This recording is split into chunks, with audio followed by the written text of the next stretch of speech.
Molotov cocktails directed at the police, burning buses, and looting. For days on end, riots spread across France. The unrest started after 17-year-old Naël was shot by police during a traffic stop in Nanterre, a suburb of Paris. The policeman later claimed that the car was moving towards him, but videos prove him wrong. They show that he was not in danger when he shot. This traffic stop was caught on camera. Unlike dozens of other cases of police violence primarily directed at the inhabitants of the banlieue, or suburbs. Cases like that of Mehdi Bouhouta from Lyon. To his family, he was another victim of police violence. Like Naël, he was shot during a police check. That's him when he was 4 years old and in preschool. That's him at 6 with our father. Mehdi joined a gang as a teenager. He was convicted of theft and spent time in prison. He never killed anyone.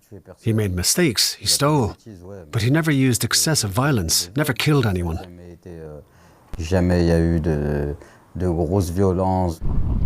Mehdi's siblings take us to the parking lot where the police stopped him in 2015 after spotting him by chance. He had not returned to prison after his day parole. My brother was driving in first gear. He tried to drive past him, but the policeman ran to the side and shot him twice. The policeman changed his testimony 5 times. In the end, he had to admit to shooting from the side, and that he wasn't acting in self-defense. The second shot killed him. A verdict in court has not yet been reached. Cases of police violence in France have been on the rise since 2017, when a law was passed to give police more power during traffic stops. Studies show the risk of dying during a police control is 3 times higher in France than Britain. French Interior Minister Darmanin admits there have been shortcomings. The police make mistakes too, but we also need to ensure that they have better and longer training. Abdoulaye Kanté!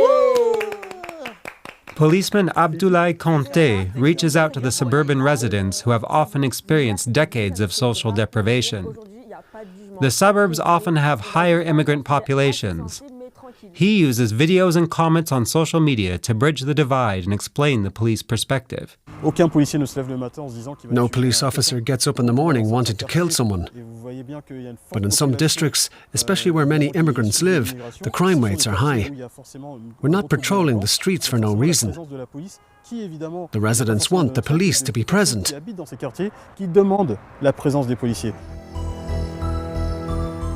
Some French sociologists argue that certain districts have become ghettos. The state has let down its inhabitants, says Michel Cocoref. There's a colonial context to all of this. Some of the suburbs resemble the French colonies, as the inhabitants are constantly controlled by police. There's racial profiling and humiliation.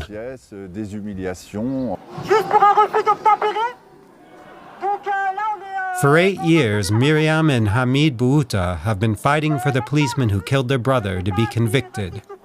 They oppose the riots, though. Peaceful protests are better than burning cars belonging to innocent people. The rift runs deep between the suburbs and the police forces of the French state. Violence could seemingly flare up again at any time.